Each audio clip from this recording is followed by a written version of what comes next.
मेरे प्यारे देशवासियों, नमस्कार।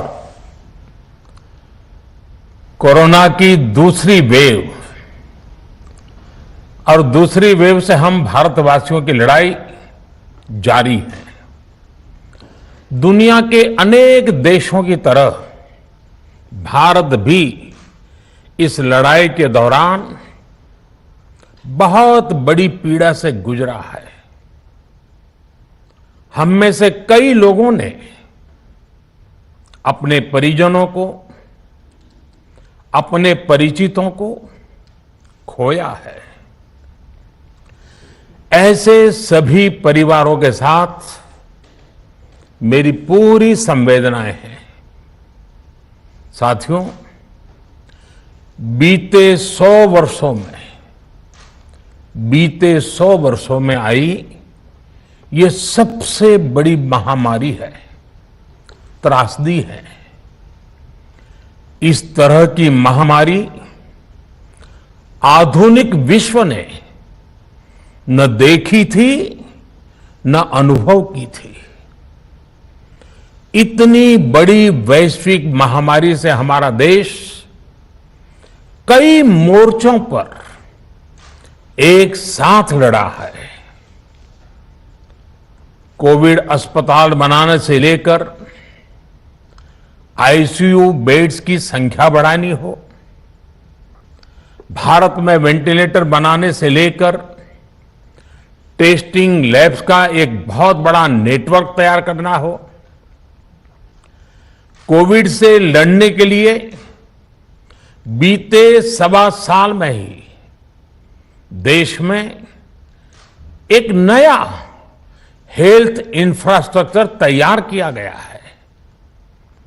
सेकंड वेव के दौरान अप्रैल और मई के महीने में भारत में मेडिकल ऑक्सीजन की डिमांड अकल्पनीय रूप से बढ़ गई थी। भारत के इतिहास में कभी भी इतनी मात्रा में मेडिकल ऑक्सीजन की जरूरत कभी भी महसूस नहीं की गई। इस जरूरत को पूरा करने के लिए युद्ध स्तर पर काम किया गया। सरकार के सभी तंत्र लगे। ऑक्सीजन रेल चलाई गई, एयरफोर्स के विमानों को लगाया गया, नौसेना को लगाया गया। बहुत ही कम समय में लिक्विड मेडिकल ऑक्सीजन के प्रोडक्शन में 10 गुना से ज्यादा बढ़ाया गया। दुनिया के हर कोने से, जहां कहीं से भी जो कुछ भी उपलब्ध हो सकता था उसको प्राप्त करने का भरसक प्रयास किया गया, लाया गया। इसी तरह जरूरी दवाओं के प्रोडक्शन को कई गुना बढ़ाया गया। विदेशों में जहां भी दवाइयां उपलब्ध हो वहां से उन्हें लाने में कोई कोर कसर बाकी नहीं छोड़ी गई। साथियों, कोरोना जैसे अदृश्य और रूप बदलने वाले दुश्मन के खिलाफ लड़ाई में सबसे प्रभावी हथियार कोविड प्रोटोकॉल है। मास्क, 2 गज की दूरी और बाकी सारी सावधानियां उसका पालन ही है। इस लड़ाई में वैक्सीन हमारे लिए सुरक्षा कवच की तरह है। आज पूरे विश्व में वैक्सीन के लिए जो मांग है उसकी तुलना में उत्पादन करने वाले देश और वैक्सीन बनाने वाली कंपनियां बहुत कम है, इन्हीं गिनी हैं। कल्पना करिए कि अभी हमारे पास भारत में बनी वैक्सीन नहीं होती तो आज भारत जैसे विशाल देश में क्या होता। आप पिछले 50-60 साल का इतिहास देखेंगे तो पता चलेगा कि भारत को विदेशों से वैक्सीन प्राप्त करने में दशकों लग जाते थे।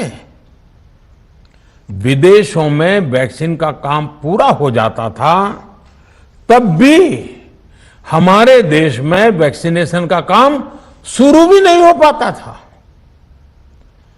पोलियो की वैक्सीन हो, स्मॉल पॉक्स, जहां गांव में हम उसको चेचक कहते हैं, चेचक की वैक्सीन हो, हेपेटाइटिस बी की वैक्सीन हो, इनके लिए देशवासियों ने दशकों तक इंतजार किया था।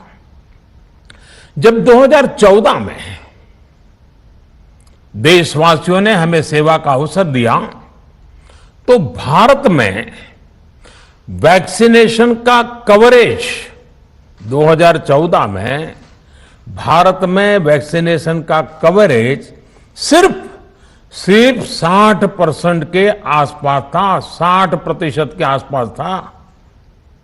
और हमारी दृष्टि में यह बहुत चिंता की बात थी।